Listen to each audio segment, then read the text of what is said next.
Hello.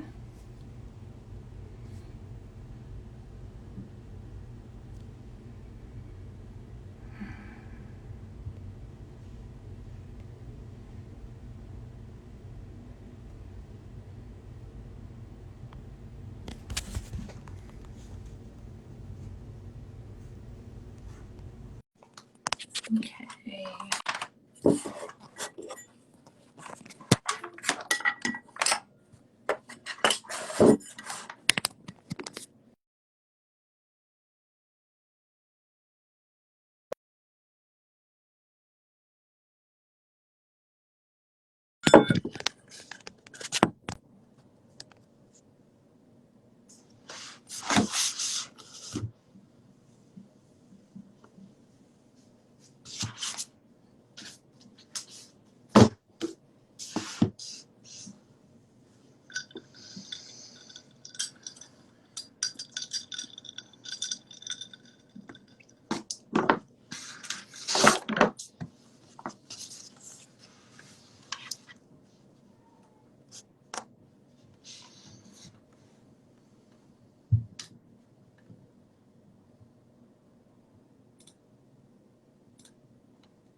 I'm just waiting for Blanche to accept the request here.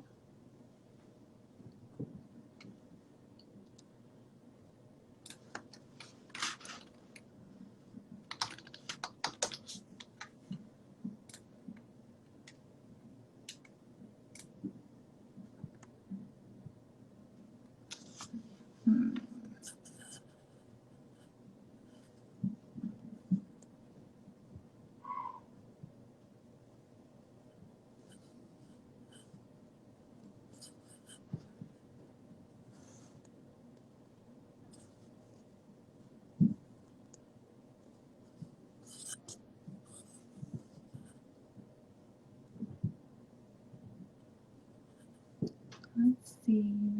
Hello.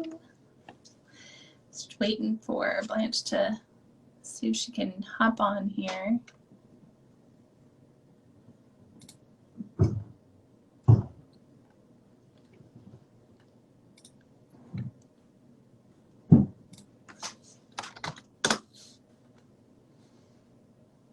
See if we can try and troubleshoot here.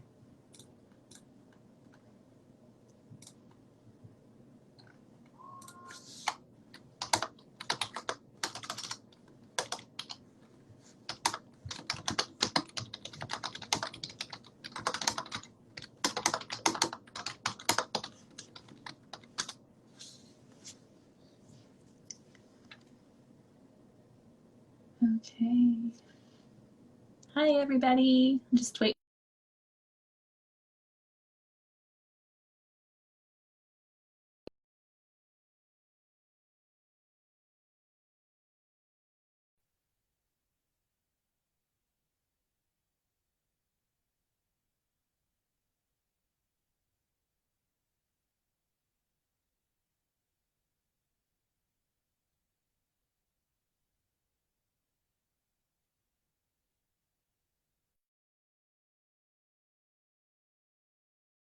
Still there? Can somebody give me a thumbs up to make sure that you guys can hear me? Thumbs up if you can hear me. If I'm still here. Hi, Carrie. Yay. Hi, Cindy. Awesome. All right, I'm going to see if I can request this one more time here. Hang on.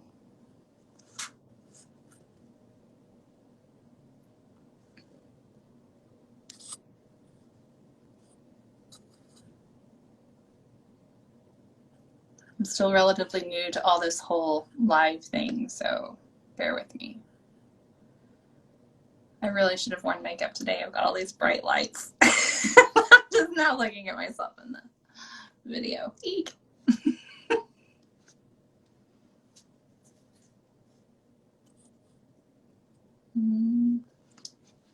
Let's see. Sounds good, Carrie. Okay.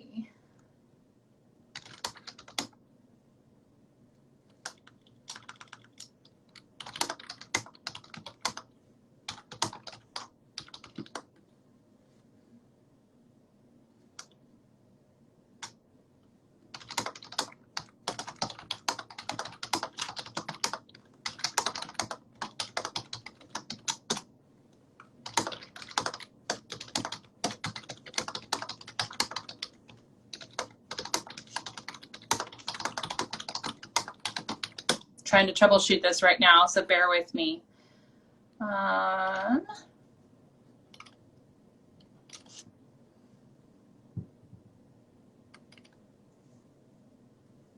Hey, Valerie.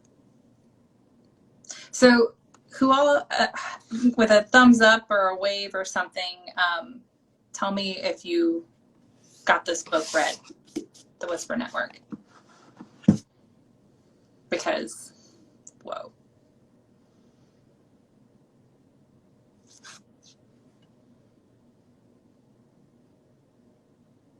So good, right? I'm just getting your ad.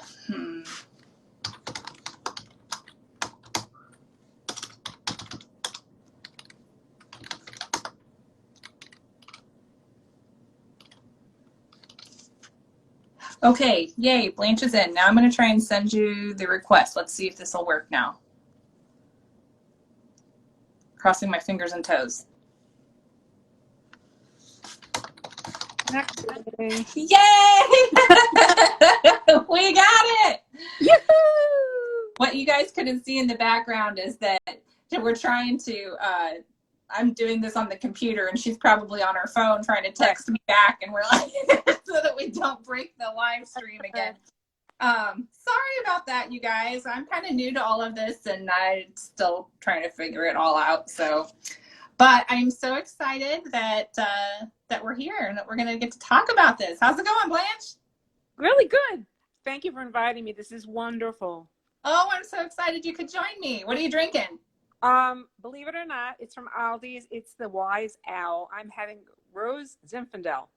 Oh, that sounds lovely. I had some wine that was in my fridge, but it was already opened and it apparently had been there for a while. Oh, no. Well, then you have salad dressing.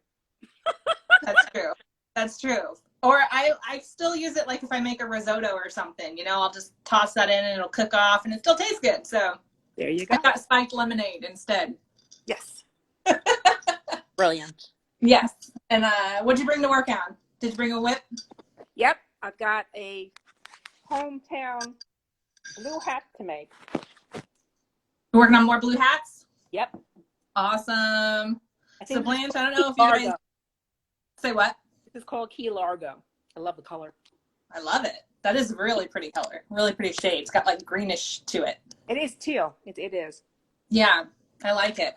So I figure we'll give it, I think, I don't know, just a couple more minutes and let people hop on here.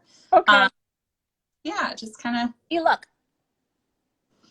Oh, so cute. They match the dress. I like it. I like it. That was last year's succulent. Oh, yes. I loved those colors too. Green is my favorite color. So all of like, oh, I heart it so much. I'll heart it. This is the market bag. I just dropped the phone. This is the market bag. It's called Butterflies and Flowers. I love it. Oh, I like the chains on there. That's really neat. I like that. Okay. Flowers, butterflies, and shoes. I had fun. Say what? I had fun. Yeah, it looks like it. It's always a good time when there's yarn involved. That's what I say. I don't know. You're right. Cindy said she loves the succulent color and she just made a rug with that color. Ooh, I bet that would be really pretty. Was that the thick and quick succulent that you used, Cindy? Because I could just feel the squish under my toes. Like it would feel so good. Is that a weird visual? I'm sorry. Well, you could say you're in the sand. but you're not. You're on a rug. There you go. There you go. All right, cool. Well, so we've got a good number of people on here, so I think we are fair to get started. And I know there's a lot of people that that read it and that are excited to join us and talk about everything. And oh my gosh, if you guys watched last month when I was talking about, what was last month's title? The Whisper Man, because it had the whisper thing going on. I did 2 whisper books in a row unintentionally. But that I had just finished the Whisper Network before I finished that one, and I was still just absolutely reeling from it. 6 feet in diameter. Holy cow. That's awesome. I'm sorry, Cindy. It was Valerie that made the rug. Sorry, Valerie. Yeah, that is huge, girl. Yeah, but oh well. Like, how much yarn did that take? Like, just out of curiosity. Now, let me know when you get a second. But yeah, like, it's so Blanche and I were talking briefly about this as we were getting things kind of set up today. And just like how much there is in this book to really even go over it. Yeah, I want to see it too. Holy cow, Valerie, 3,500 yards. That's a lot. That's awesome, though. How long did it take, Valerie? Huh? Valerie, share a picture with me, and I'll put it on my stories, and I'll tag you. And that way people can see this that want to see it. If you would. Yeah. Okay, so as we let's go ahead and dive in. Blanche, just to get us started, I want you to tell me a little bit about you, introduce yourself for those that don't know you, and kind of just tell us about your crochet journey and yourself and all this other stuff. Whatever you want to share. I think I died. I'm loading, or maybe she's loading. I'm not really sure what's going on. Oh, I lost her. Hang on. Let's see if we can get her back.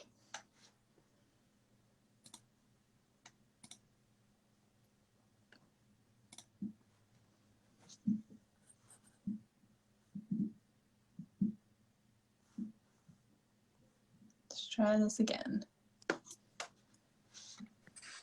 Here we go. Here we go.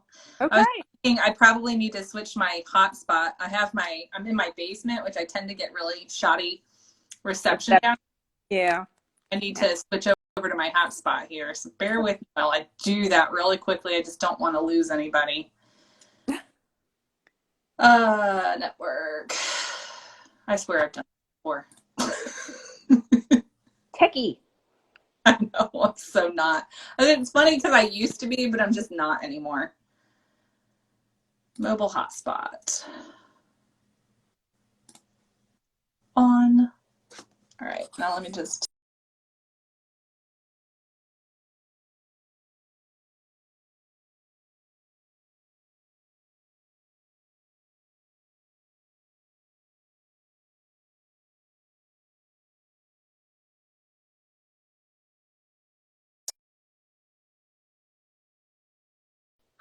Yeah, I got you. Okay. Oh. Sorry, guys. I'm so sorry. I am very disorganized today.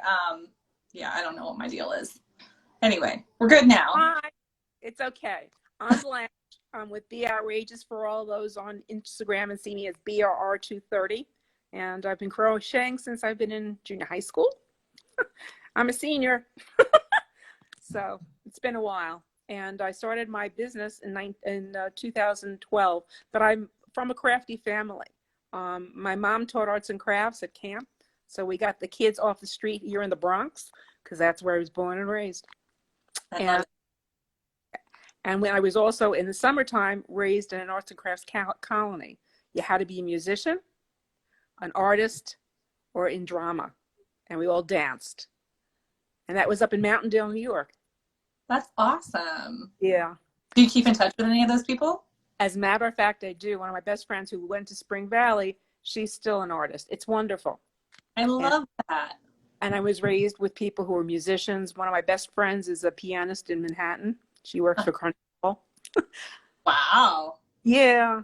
That's So it's, this little place that we've heard of, that you might have heard of, right? well, when you're from the boroughs, and, you know, it's funny.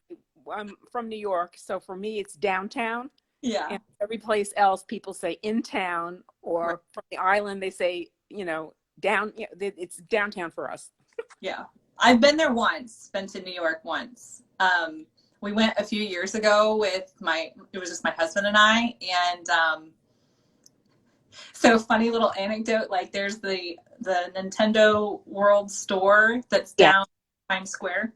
Mhm. And he said how he really, really, really wanted to go to that. And I said, that's fine, as long as we stop by Lion Brand in New Jersey too. Yeah, you could, I've go. never been because I wasn't in the business when I was up there. Uh, I've lived in 5 different states. We lived in New York first, moved to New Rochelle, from New Rochelle to California, lived in LA, and from LA to St. Louis, Missouri. Yep. Represent. Listen, from Missouri, I went back to Florida, and then my husband was recruited to Detroit, Michigan. You've been everywhere, it feels like. Well, and you readapt. So Yeah. we're talking kind of a book where women, no matter where you are, have dealt with the office politics. Yep.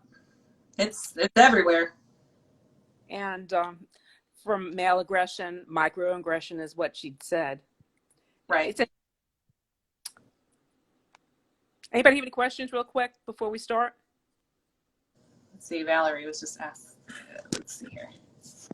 Oh, Valerie wanted to know what's your handle again. It's 𝘠𝘪230 at AOL. Oh, well. It's the company is 𝘸𝘪ageous, and I haven't meshed the two yet. Okay, now I gotta figure out how to like popped my thing up here to reply. Okay, there we go. I'm like, I went to try and reply to that, and then somehow my thing froze, and I couldn't figure out how to get my screen back. I am such a newbie at this. Oh my word, it's ridiculous. Okay, are you there, Blanche? We got you? I'm getting a loading signal on my end here. I think we're loading. Well, if anybody has any questions for Blanche, just go ahead and type them out. And we lost her again. Hang on, let me see if I can get her back.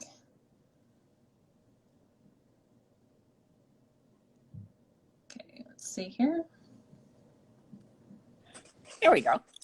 Here we are. All right, we're back. All right. So the only question I think that we had was Valerie wanted your IG. So again, it was 𝘠𝘪230. I'm also on Facebook with the same. Yeah. It's okay. All right, cool. Well, and if you have any other questions for Blanche or about the book or anything, you know, we'll be checking the comments and stuff as we go. So very cool. I'd say then let's go ahead and dive into it. So The Whisper Network by Chandler Baker. The first thing I want to do, just like I did the last time, is I just want to kind of give a brief overview of it. That way, you know, for those who have or have not read it, then there's no spoilers at this point. I'll let you know when that point comes. That way, if you haven't read it, you can jump off and then you don't have to worry about ruining any surprises or anything like that. So,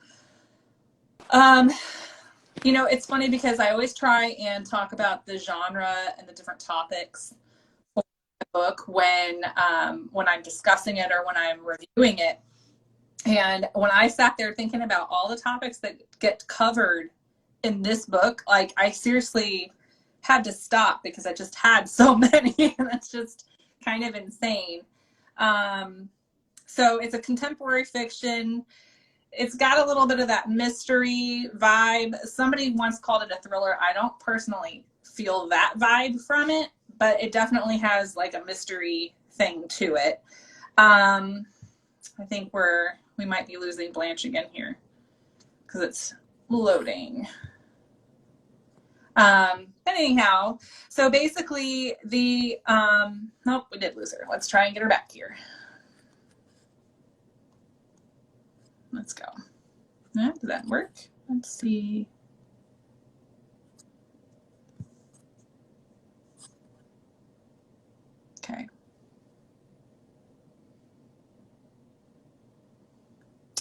don't know if she's just got some internet problems or what here. So let's try one more time.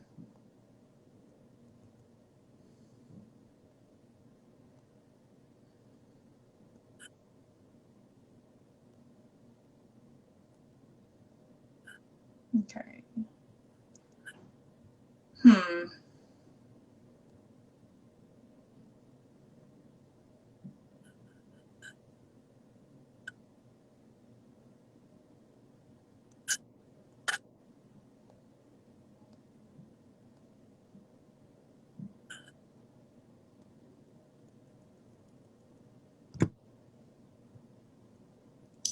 Well, all right, waiting for her. Okay. So hopefully she'll be back on now. So I'm going outside. Hi, I'm outside. Okay. Are we going to get, I think we'll have some better luck there. Hopefully so. I'll sit in my garden. That's it. Okay.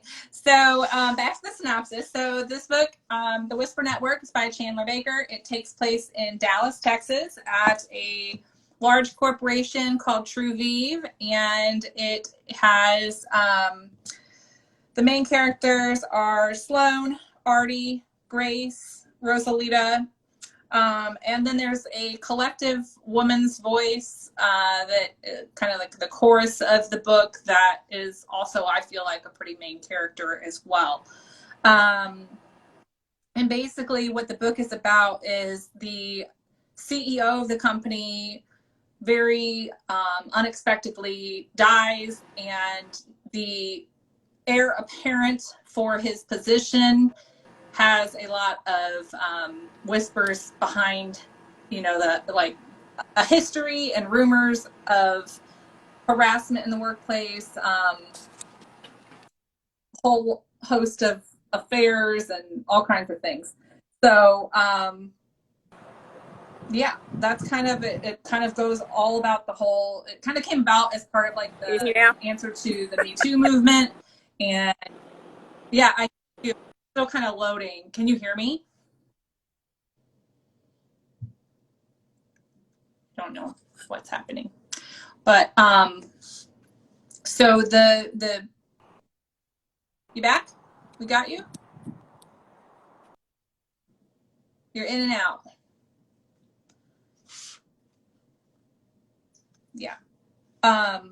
So the main premise of the book is when Ames is the guy, the heir apparent that is set to replace the dead CEO. He starts making moves on another recent hire and kind of grooming her as you would. And it's kind of about how the other ladies in the story are going to try and combat that and keep him from pursuing her, kind of, for lack of a better word, they're going to try and cock block him. So, yeah.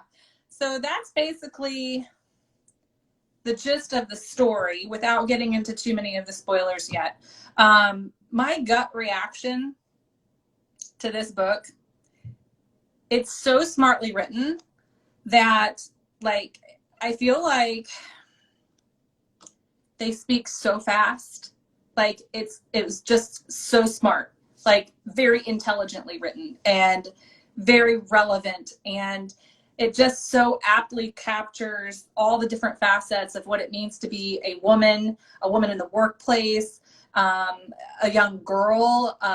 You know, it addresses bullying, it addresses harassment and microaggression and all this other stuff. Hey, Blanche, you back? I'm trying. I'm moving around. Actually walking down the block. Are you on a Wi-Fi or are you on data at this point? Wi-Fi. Okay. Because I wasn't sure. Like normally, the closer you are to the router, the better your internet's going to be. Nah, this one's an outside satellite. We're fine. Oh, okay. All right. So just checking. All right, cool. So we kind of discussed while you were in and out. I kind of hit. I don't know how much of it you could hear, so I didn't want to just have. I actually was able to hear your voice, which is wonderful. Okay, all right. So we kind of covered what the general gist of the story is. We talked about the main characters. What was your gut reaction to this book, Blanche? I was amazed, and I'm so glad you asked me to read it because it's so timely, and I love romantic, and I love fiction, and I love mystery and murder, and it's got it all. It does. I really liked just the different nuances of all of the different relationships that are going on in this book. Not just between the women, because all of those relationships are very complex as well, but also like even like Sloane with her husband, or you know, like there's so much going on in this book that I don't even know. I like the fact that it was a modern book. Yeah. You know, in its style, the writing, as you say, the group voice, like the Greek. It was just a nice read, a quick read. Couldn't put it down. I do want to read the very first line of the book for those before we get to the spoiler stuff, and then I'll tell people, you know. But the prologue of this book, I feel like kind of just really sets the tone. And it's the chorus that is speaking this line. It says, "If only you'd listened to us, none of this would have happened." And I thought, holy cow, like that's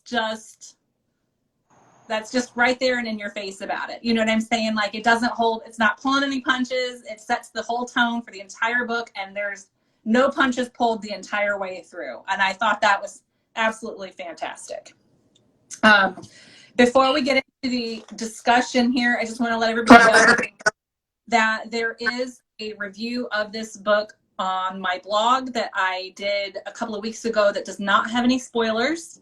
So if you want to get more details, more of my thoughts on it without having to worry about having anything spoiled for you, then that is a great place to start looking at it.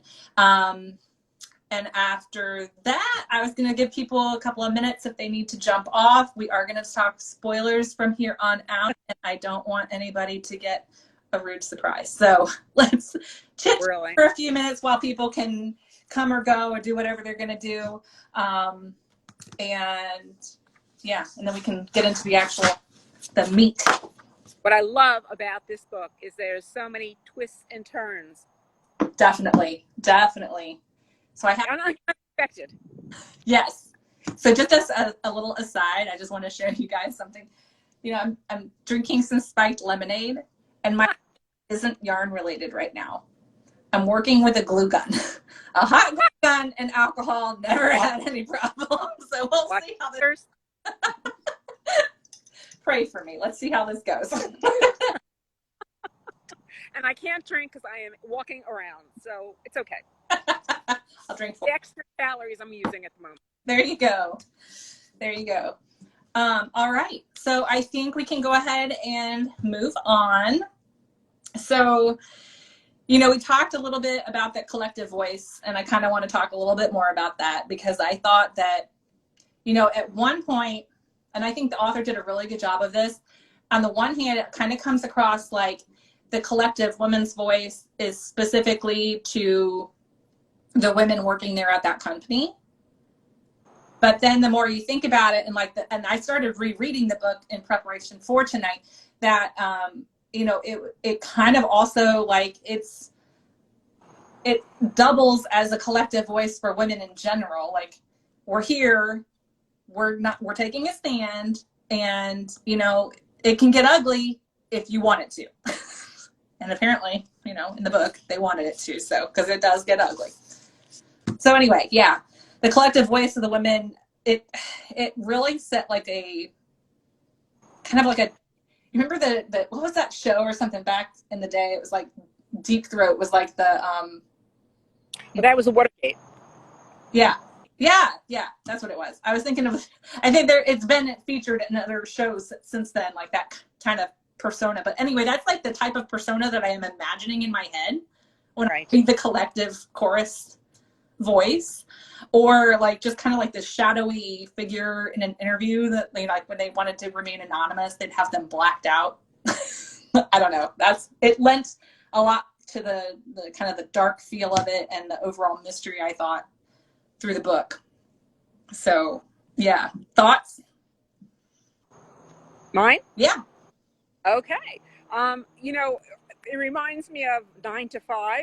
Yeah, I loved that movie. Oh my gosh, yes. It's got that kind of edge to it, Yeah. because the female view of what's happening is from that perspective, part of it. However, I mean, they have the tender parts too, which is what I appreciate about Chandler Baker. She not only takes apart the relationship, as you said before, between the women, which, by the way, isn't always positive, which is what we can talk about. Right. But the relationship between the men and their women, and that's also not always positive. And but like what I liked about it is that, you know, especially the way that like towards the end of the book, when you see some of, like, when Ames is talking about his wife, or when his wife is talking in her deposition about Ames. Bobby. Yeah, Bobby. That's the, did I not say Bobby? I'm sorry. No, all right. That's what you have. When she was talking about Ames, like in her deposition, and like you can tell that there is that relationship there. You can tell that there's that mutual love and that mutual respect. But then for him to be able to go on and still do what he did, like, I mean, it just shows like the complexity of the characters and just how that can be applied even in real life. I mean, it's very real to life to me, I thought. Yeah, it's not always black and white. You're right. It's not always wrong and right. There are shades. Yep. Shades gray, but that's a whole other book.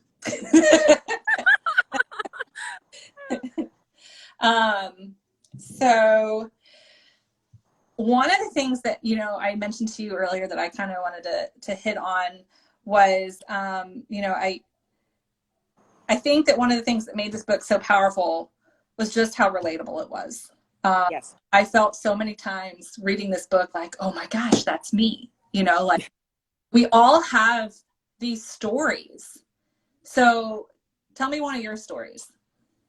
One of my stories. Mm-hmm. Okay. I worked in a car dealership in North County, St. Louis, Missouri.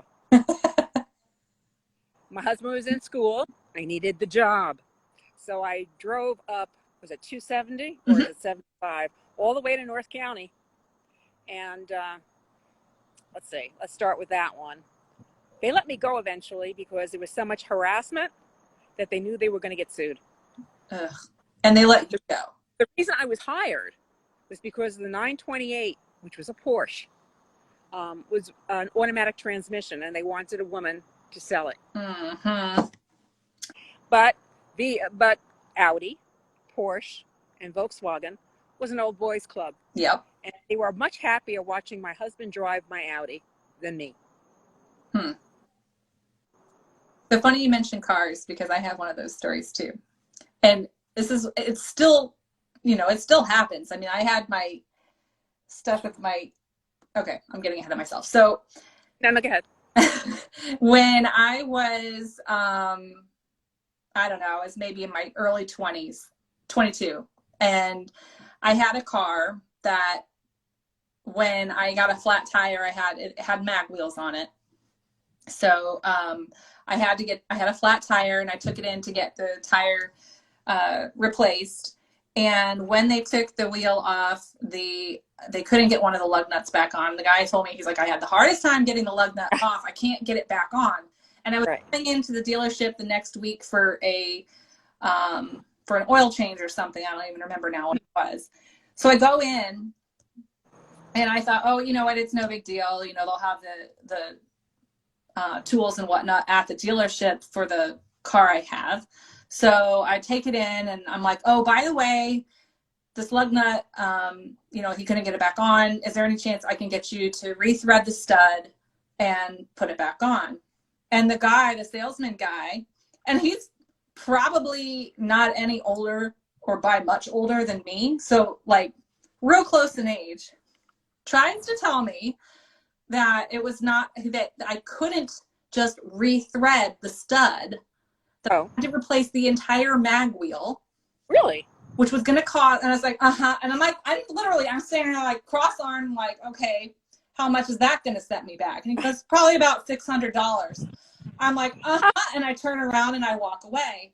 And now I had a fairly good assumption that that wasn't the case. So I called my grandpa, and my grandpa taught me everything from like how to change my own oil and everything. So I'm like, Grandpa, I want to run something by you, and you tell me if he's completely bullshitting me or not.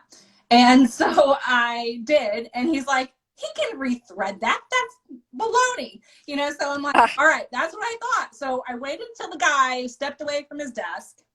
I went back behind where they had my car on the lift to the guy that was actually working on it.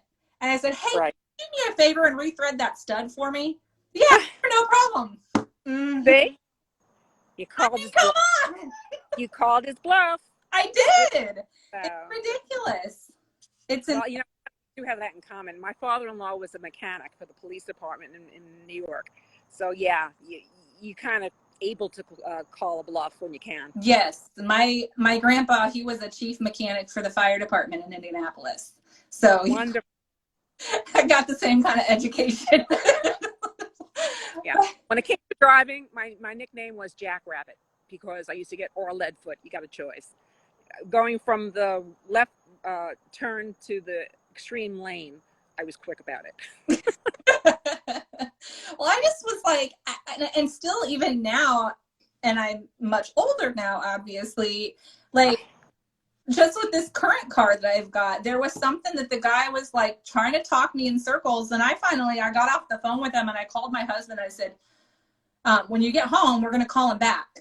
And you're going to answer. What I did is I had him on speakerphone and my husband was in the background, but I was doing the talking, and he starts giving me the runaround again. Right.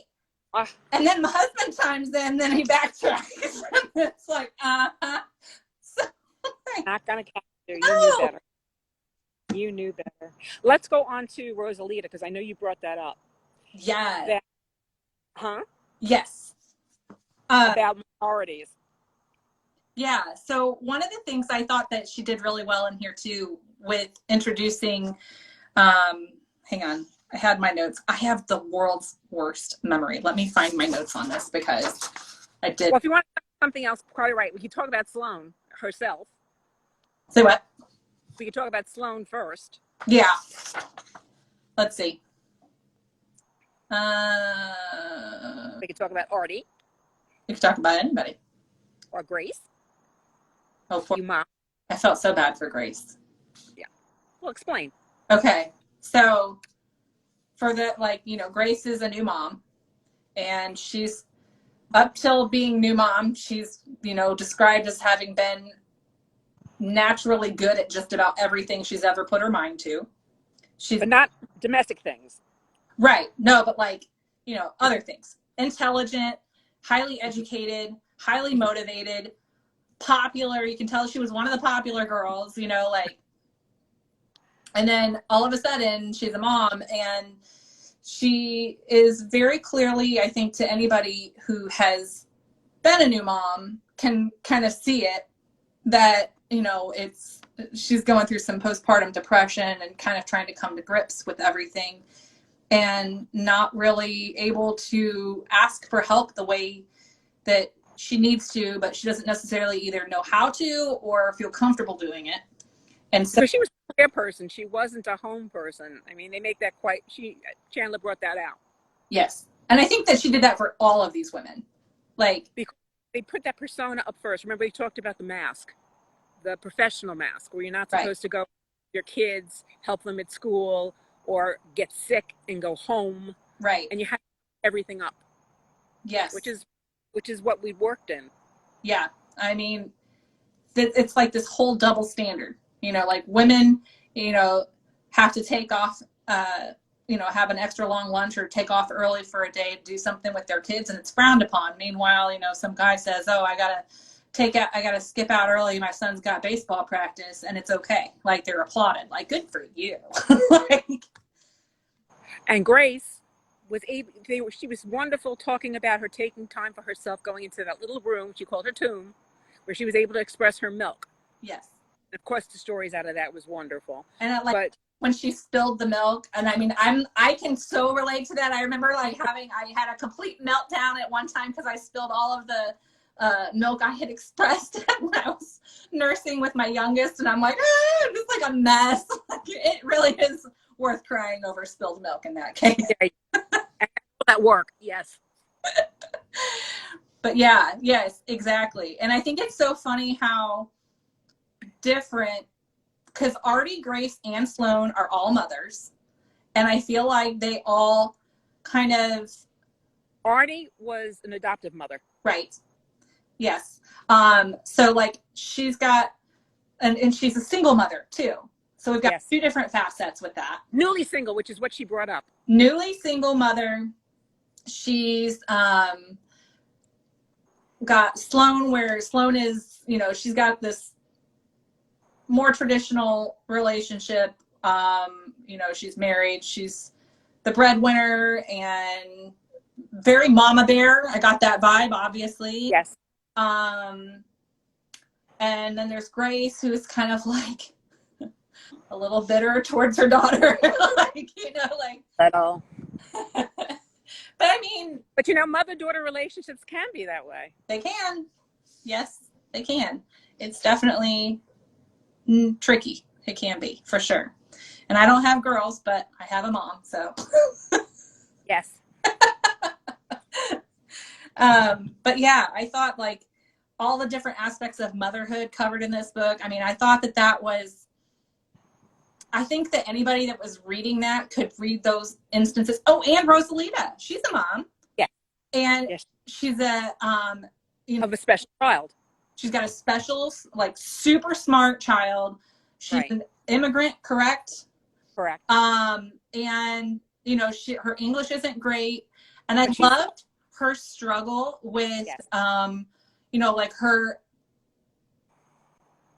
I don't know how to say this. Like, she enjoyed speaking Spanish with Artie because she could sound intelligent again.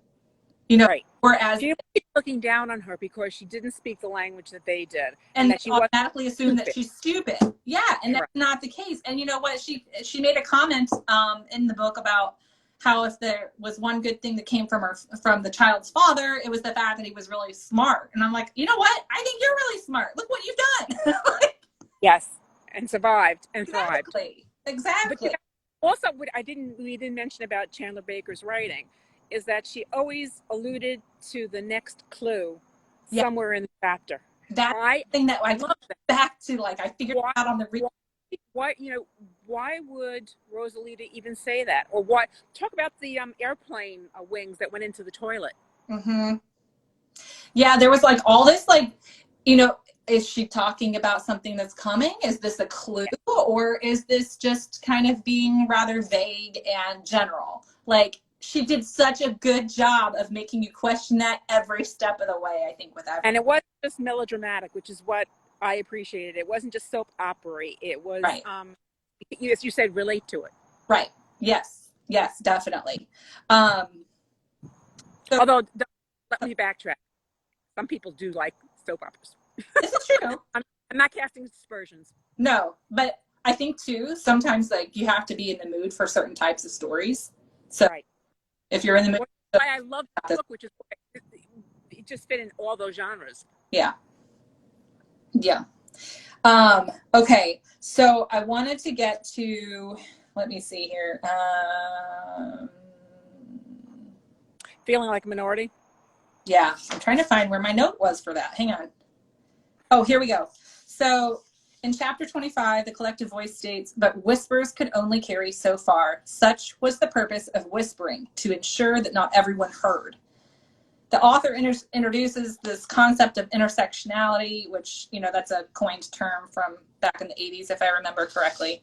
But, you know, hitting on the fact that to keep these things from other people, and who are those other people? Exactly. And at first, the first time I read this through, my original thought was, when I read that sentence, was that it was talking about, you know, the other people at work who are playing the game and who would capitalize on any misstep or, if, throw you under the bus. You know what I'm saying? Like it happened. Right. And so I thought, well, that's why they're whispering. But then after I finished the book and then I'm rereading it again, I'm seeing for, certain things in new light, because she's just so talented at doing that I think that this really speaks to the concept of intersectionality, where you've got different groups of overlapping, where let's see, I had a really good, I can't describe it. Can you describe Quite it? all right. I'm really, you have parties, you have different caste systems, you have people who classes, and the have-nots. right? Those in the 2%, those who were driving those big cars that she wrote about, and those who are riding the junkers. Right. And it's showing how the people who are marginalized in society are even more susceptible to the very worst experiences of human nature that can happen, and go somebody for it, cannot go to somebody in power because they don't trust who is in power. Right. So you could have two women that both had the same sort of, harassment or assault or whatever. And if one of them is a white woman and the other one is a black woman, they are going to be completely different experiences with completely different results and consequences. Like everything for the marginalized groups is going to be that much. If I'm not mistaken, I think, was it Rosalita was Mexican? I think so. It quoted the city, but I don't remember if it stated a country. Was it Guadalajara? I think it was. I don't remember. It's okay. It doesn't make a difference. It's not germane to the story. I remember a city, but I don't remember a country, and I didn't recognize the city, but that doesn't mean anything either because I'm me. But But once again, she was afraid to go to anyone because no one would believe her. That was what I highlighted. But she did go to somebody. When you call somebody stupid. But she did go to somebody. Eventually. Oh no. When her Desmond. first, because Desmond. Okay, Cindy just was Mexican. But so here's a spoiler in case anybody. Oh no, you gave Desmond the first time. She went to him. Exactly. And he covered it up. Right. So that's why she was getting paid so much. And anyway. Right. So I thought that was so well done.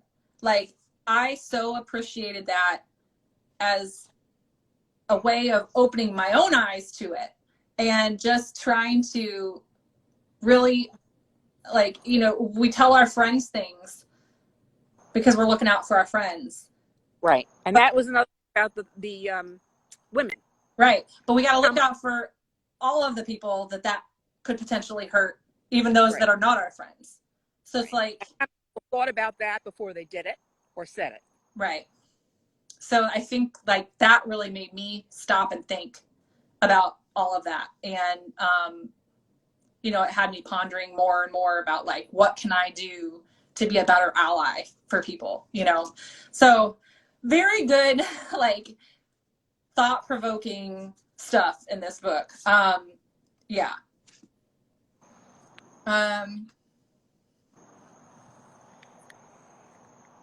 Yeah. So it just it occurred to me finally afterwards that she was pointing out the failure to include people outside our normal social, socioeconomic, marginalized, all that stuff, leaving those who are already marginalized by those factors become even more vulnerable and susceptible. Right. So I thought she did that really well. Okay, can we talk about Abigail now?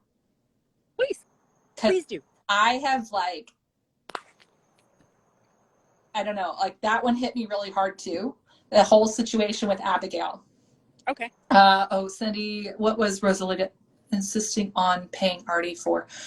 I think that was, so Solomon, Rosalita's son, was going to Artie for, I believe some kind of tutoring or something and preparation to try and get into a gifted school. And Artie was doing what she could to help make that happen. And I'm pretty sure that's what she was paying her for. And I like that, you know, Artie was so involved and reaching out. But I thought, and this going back to the intersectionality stuff, which obviously, you know, they were both Hispanic women, but at the same rate, they are not the same. They're not the same economic circle. Right. So, they're not. You know, Rosalita felt a whole lot of, you know, reticence about seeking help. But I loved how, and this comes back to the motherhood thing, you know, she said, I'm willing to do whatever it's going to take to help my son. That's what it comes down to. She also threw out something that Artie had given the son because of that jealousy, I guess. I can only suppose. Yeah. Yeah. I mean, I think it was that's of part, yeah. I think that like I think Rosalita recognized that her son with his intelligence level just has this opportunity to become part of Artie's world and leave Rosalita. I think Rosalita's concerned that he would then leave her behind. Right. Okay, Carrie. A mother's always yeah. So Carrie said, I didn't think about it that way. Being an ally means that we don't just look out for our friends. Good point. They were looking out for the young girl, but not for the custodial staff. And we're looking at Catherine. Say what? We're looking out for Catherine. Yeah, that's what Carrie's saying. They were looking out for Catherine, but not the custodial staff. And this custodial staff never got the list. They wouldn't have been included. That's exactly it.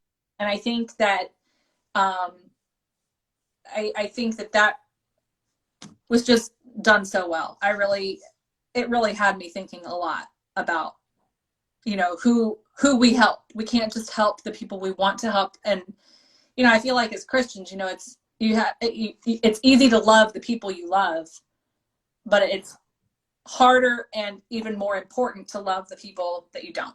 And so whether that is people you don't know or people that maybe have wronged you in some way or whatever. And I think that's kind of what this is hitting on as well. I'm going to go back inside because I'm running low on battery. Oh, no. Yes. But I was going to say there's a concept of justice, which is what we didn't talk about yet. Yeah. Yeah, we haven't gotten to that far. I have one. I want to talk about, well, we can talk about the spreadsheet right now. Because I feel like the spreadsheet, the lawsuit. The bad boy list. Yeah, the bad men of Dallas. So, I had lots of mixed feelings about this. Mm-hmm. Because on the one hand, I feel like, you know, women need to help women. And they need to have a voice. Mm-hmm. And it's important to warn other women if you know about somebody being a predator, to give that warning. I also think that even though we have all grown up and graduated high school, sometimes there's a tendency to still have that slam book. And I feel like it's all too easy to just go right to doing something like that. So I don't know what the answer is. I think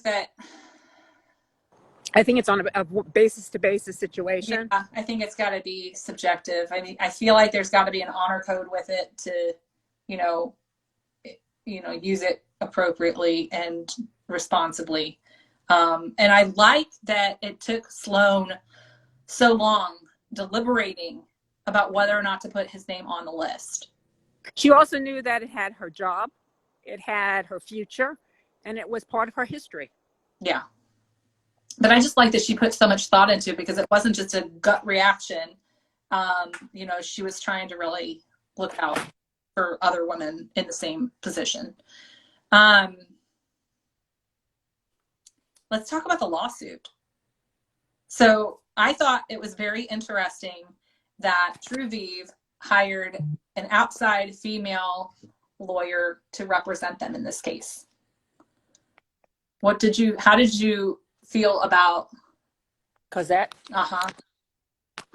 You know, not only did they pick somebody outside, but somebody who already had a history with them. Right. And it was a known history. and it was, I think they had taken an acquisition, and she was part of it, and they made a lot of money. So we didn't talk about money, but this is a big part of this book. Yeah. You know, power and money. Definitely. I mean, you can see there's a lot of like waffling about like, I mean, they point blank say it, and they're like, people say it's not about the money. They're lying. It's all about the money. Right. You know?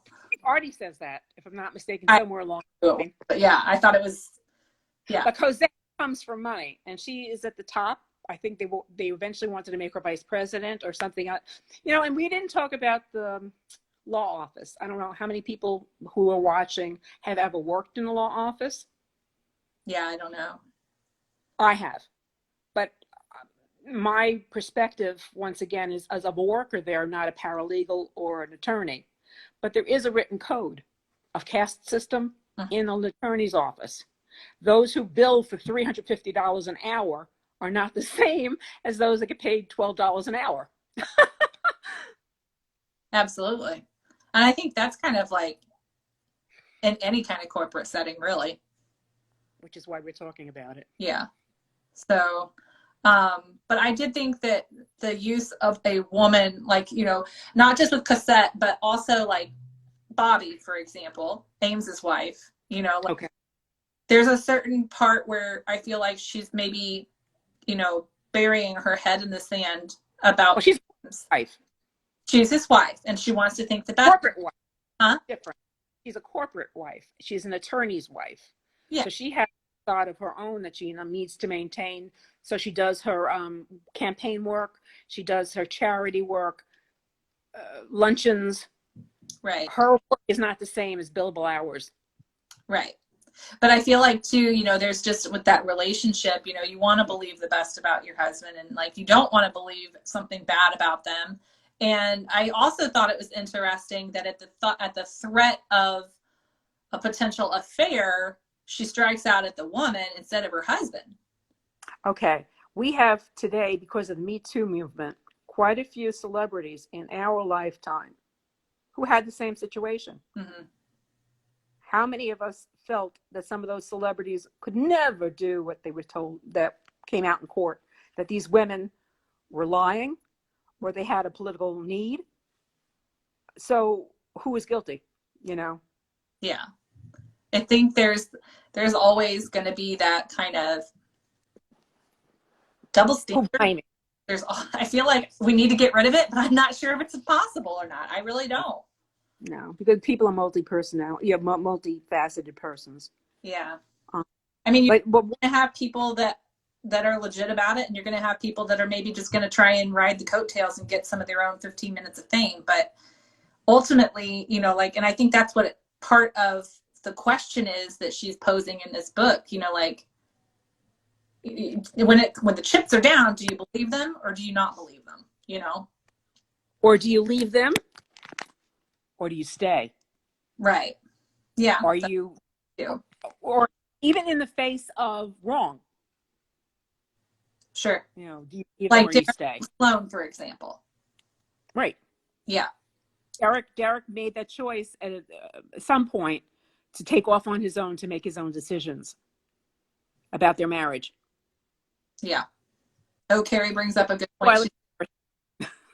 She says, well, I think how often we work to keep ourselves comfortable in the reality of the world we want.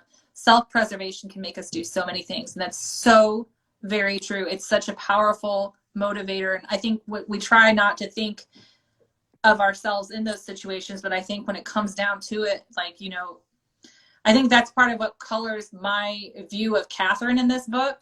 Like, I know like Artie and Sloan, everybody was like so anti-Catherine at the end because they felt like she betrayed them. And I get where they're coming from. But I also understand that she's still trying to do her best in a system that's rigged against her. And I really don't feel like I can hold that against her. You know? Except that it would have hurt these people by making them bankrupt. Like, maybe the women? Yep. Yeah. I mean, if they had countersued, they countersued, and because if they were allowed to countersue, they would have lost their homes. So yes, there was a consequence. Yeah. Yeah. Cassette, Bobby, and the fact that the truth came out, then they didn't. Yeah.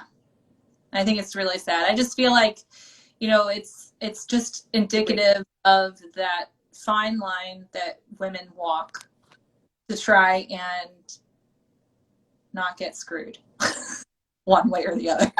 Like, I don't know. And well, a double-edged sword. You're right. It's a double-edged sword. Do you, don't you? You're right. Yeah. Okay, so let's get on to Abigail, because I thought that, you know, at first the Abigail is Sloane's daughter, and we kind of get introduced to her through a series of text messages that Sloane interrupts. I'm having a brain fart. I can't. She intercepts and then decides to bring it to the school's attention. She's been having Abigail's been having problems at school, you know, being teased and everything like that.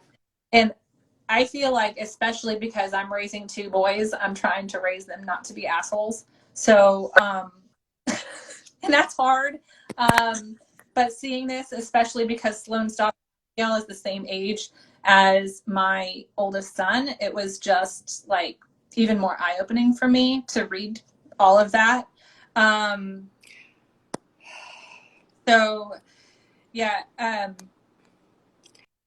You lost me again. Go ahead. Oh, I was gonna say, I think the thing that like struck me was just, you know, we live in this constructed reality of it's a man's world. Specifically, it's a white man's world. And it starts so young. Like, we don't even realize how young it starts. And I think that was part of why Baker chose to show this aspect with Abigail and kind of really drive that home, to really show that to everybody. And that really hit me. In well, chapter did you think 18, that she Sloane took is the right rationalizing cause at the end? I do. Yeah, I do. Yeah. Because I think that it would have been an I'm example. having trouble would have hearing been you. You're breaking up. Oh, sorry. I think that yes, she made the right decision in the end with that, because I think that she was trying to make a point, make an example. Yes. If that was something that was in real life happening, it would have. And if it made the news, that would broaden the reach, and then hopefully we'd start to see some change. You know. And so yeah. Well, once again, the principal started to give the old boy network, boys will be boys. I hate that. I really do. Well, we're not part of that chromosome. Yeah.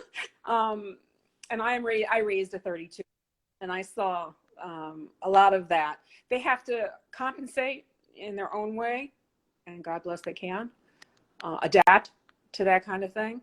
I think she called it hazing, didn't she? Chandler Baker. Yeah, she did. I think you're right.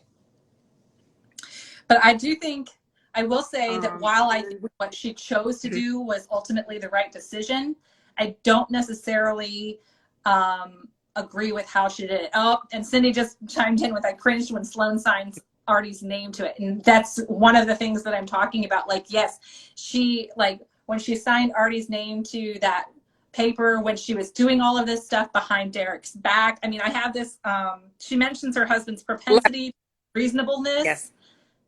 That's why she didn't consult him, because he would have stopped her. Like, which I thought was interesting on two counts. You know, like, how do you think that reflects on Sloane's personality, and how do you think that motivates Derek's reasonable? Like, what do you think motivates Derek's reasonableness? You know, like, is it he's just trying to not rock the boat because they're his employer, or is he not seeing it and not thinking it's as big a deal as she thinks it is? You know, placating her. Yeah. Right. So, like, I thought that was so interesting. Sorry? yes, dear. It's one of those yes, dears. Yes. Yeah. But now that's something else that we haven't discussed. Violence of women, to women and women committing violence. How she resolved that was punching the guy in the nose. How does Americans, well, we live in America. Well, how does the society view that? I mean, she would have gotten called all kinds of names. I have a friend who's of Indian descent. She's a Blackfoot up in Seattle. Mm-hmm. She went back to school at my urging, of course, and she did try to get her degree. They actually had to let her go. I called at school and they let her go because she hit somebody in the nose. She just let loose. And I was raised in, I guess in New York City, I've seen violence. So when you're exposed to it, your reaction is different. My own frame of reference. Sure. But how does America, the Maine, look at it? Yeah, I mean, women are supposed to, it breaks character from being the nice, amenable woman, you know? I mean, that's saying the very least to say about it. I don't know, like, Carrie just said she was physically attacked. She was getting wedgies, and she didn't want to get, it's a difference between, yes, she was. Oh, Abigail is the one that punched the kid. Once again, yeah. I forgot about that. How did I forget that? Eventually. How did I forget She punched him. Yeah. She got him a bloody nose. And then I personally applauded. The principal said, well, I thought that was good. Like, we're talking about Abigail, Carrie. Yeah, she, like, if you're defending, like, I would have hauled off and punched the kid too. Like, come on. Yeah, I wasn't raised that way. I understand that. But once again, it depends on how you are. That's part of the conversation. Yeah. Well, and I think too, I wasn't raised that way either. Second class citizen, I had the female girl, right? Sure. I had an older brother and I have a younger brother and no sisters. And my older brother made sure that I knew how to punch, but I never, and I say never, but I did get into a couple of fights as a kid. But don't hate me. Don't think any differently. But no, Go, girl. Go, girl. I feel like if somebody, it's like I tell my boys now, and if I had girls, I would tell them the same. I don't expect you to solve your problems with violence, but I don't expect you to sit there and take violence either. Fight back. Don't throw the first punch, but you can defend yourself. Okay, but right. But once again, that's a luxury. It is a luxury. If you were raised in inner city, if you're in inner city, you see violence around you all the time. It's a different of reference. Yeah. Well, and I think too, you were talking about it's a privilege too, just because I'm white. Like, I can hit somebody and probably the penalty isn't going to be as severe as if I was a person of color. That's another frame of reference for you as well. Well, speaking of. Not that it's necessarily applicable to this specific book, but, to school for minority. I'm sorry, you were breaking up. I was part of a minority when I went to school. Yeah. Yeah. So I see it differently. Yeah. I can understand that. I can. I told you about my high school earlier. Right. Well, and I was physically mugged because I corrected somebody's English on the board, which was a stupid thing to do. Yeah. Yeah. So you brought this up. I remember one time riding with my grandma in the car and somebody was just being really aggressive and a jerk driver. And we were in a sketchy area of town and I kind of like did this in the window and my grandma freaked out. She's like, she was afraid something You're breaking worse up would again. happen as a result, you know. And oh, sorry, I wasn't saying anything that crucial. Anyway, hang on. There's some comments here I want to get to.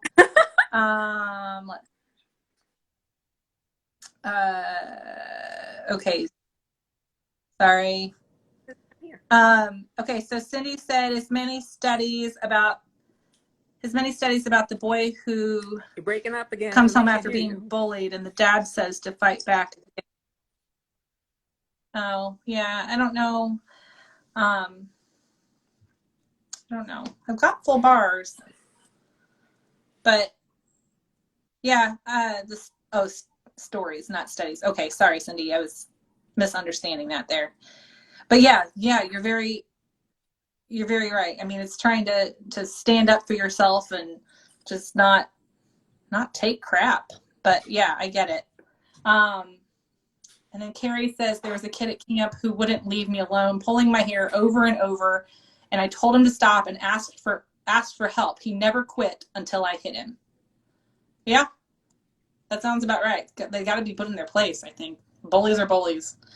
There was a kid that used to be a friend of mine, and then he ended up kind of deciding to, really tease me pretty mercilessly, making fun of me for everything from my curly hair to the fact that my brother died. Swell people I went to school with. And there was a couple of years later, it took me a while, but like he would always have some kind of a parting comment that would just be a dig at me, and I would try and let it roll off my shoulders and just ignore it. And he wouldn't stop until one day I finally turned back around and just laid him out flat. What's that? Right. Yeah, so I mean, it's just, I see you joined. Hi, Sarah. the bullying in there is another big theme through the book as well, obviously, because it goes hand in hand, and it can easily go from, the adults in the school thinking that it was all cutesy, kids being kids, fun. And she's like, what about humiliating somebody is fun? It's not. Like, it's bullying, and it is. And I think Especially that suicide in the state. Right. Say what? You were breaking up. Can you say that again? We have a problem with suicide rates because of humiliation. We have a problem. Yeah. It's a social problem of suicide because of humiliation and bullying. Yeah. And she was talking about that in the book too. Did you read any of the Right. Did you read any of the stuff in the author's note? In the back I did, started to, yes. The guide, yeah. She was telling some of her anecdotes or stories. And there was one where like this guy on her rowing team like kicked her in the face. And I was just like, how did the rest of the team stand by and just let that happen? And then do nothing afterwards? Right. That's insane. Right. Right. Well, hazing, look at those people that were killed. Drinking too much beer, or in the frat homes, in the frat houses, that was just looked away. Yeah. Cindy says she's reading Anne of Green Gables right now. Even in our military. Yeah. Yeah. Okay, so Cindy said that she's reading Anne of Green Gables, and there's a bullying scene in her classroom, and she hits the guy over the head with her slate. That just tickles me for some reason. There you go. There you go. Awesome. Well, let's see. I don't know that I had a whole lot left on here to discuss. What's that? You did a good job. Oh, well, thanks. I'm glad that you were here with me to talk, so I wasn't just talking to myself, because that can be hella awkward. Yeah. Was there anything that we didn't hit? It was a great thoughtful process. Say what?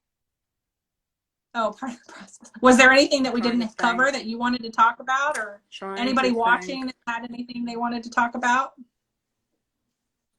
Carrie says there's so much because we're too scared to speak up for many understandable reasons, but we have to speak, not whisper. So true. And especially in light of what you told me earlier, Carrie, I think that that's So true, so apt, and I think we all need to follow that advice and adhere to that and just do what we can to speak up and not whisper. I think that's so right.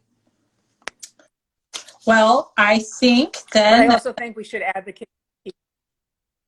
Advocate what? I think we also should advocate for people. Yes. Yeah. Speak up for them. Advocate for them. Help the people that can't. Yeah. I think we're on the same page, though. Right. Yeah, absolutely. And I think that at the end of the day, that's kind of what this book is getting at. We need to stand up for those who can't stand up for themselves and help each other, yes. Advocate for each other, warn each other, believe each other, take care of each other. But we are human. And we are human. Yes. And maybe forgive each other too, because I think that's a big part of it too. Breaking up again. I said, and maybe forgive each other. Mistakes too, are made. you know. Right. Mistakes are made. Exactly. All right, cool. Well, thank you so much, Blanche, for hosting with me. And thank you guys all for watching and for hanging out and participating. So many great comments and so much great discussion that we had. Just to kind of remind you guys, there is a full review for this book on my blog. Next month's book pick, I have been so stressed out lately that I need some brain candy. That's what I call the books that are like, you know, that they're easy reads. You don't have to think about them too much. So I need some brain candy. So I figured next month's book has to be something like that. And I posted it in my stories right before I jumped. Hi, Maria. I posted in my stories right before we jumped on the live, and I posted a poll. So I showed 2 books that I am entertaining for next month's book pick. So our choices are When No One Is Watching by Alyssa Cole, and The Last Time I Saw You by Liv Constantine. So I've got a poll in my stories. You guys can check that out and vote which one you want for the book pick for May, because I think we just need an easy read. And I love thrillers. They're such fun. Like they're such brain candy. I don't have to think about it. They're just good and fun. So cast your vote for that on the stories, or you can comment below or in the chat here or whatever. Put your vote in. I will post the winner in the books, whips, and sips section at the link in my bio once that's been chosen. And if you're interested in hosting, anybody watching, if anybody wants to host the next one with me, then let me know that as well. Other than that, I think we're good. I think we're done. Thank you guys so much for showing up, and thank you so much, Blanche, for being here with me tonight. It was so fun having you. I don't know if we lost you. Are you still there? Thanks, Cindy. I'm glad you made it. Can you hear me, Blanche? I can't hear you anymore. Okay. I think that's a sign, I think. So I think we're going to go ahead and cut off. But thank you guys so much. It was so much fun. And I will post this for the replay in my IGTV here shortly. So you guys have a great rest of your night. And thanks again to everyone. Thanks, Blanche. And we'll catch you guys next time. Bye.